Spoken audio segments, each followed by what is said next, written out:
gusto ko lamang pong balikan ano, yung DepEd Order number 5 no at DepEd Order number 10. Mukhang kailangan po nating tutukan at pag-usapan kasi lumutang po yan dito no ang haba ng discussion. Number 5 is tungkol po doon sa tinatawag na working hours no and overtime pay. Number 10 is the matatag curriculum no. Talaga pong totoo po yan ano, na sinagad.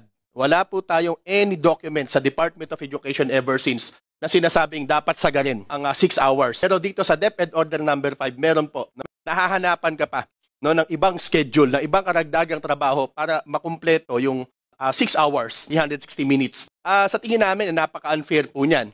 No? Kasi prior to that, the policy is the DepEd Memorandum 291 na base, no, nahalaw doon sa CSC resolution no, 080096 no, kung saan sinasabi niya no, matapos mag-stay ng 6 hours sa eskwelahan, pwede na siyang umuwi regardless no kung ilang minuto kasi the Department of Education and all its policies po do not provide no for the minimum teaching hours. Maximum po ang pino-provide. Kaya nga kahit ang DepEd ganyan po ang position, walang underload no sa Department of Education prior to this DepEd Order number 5.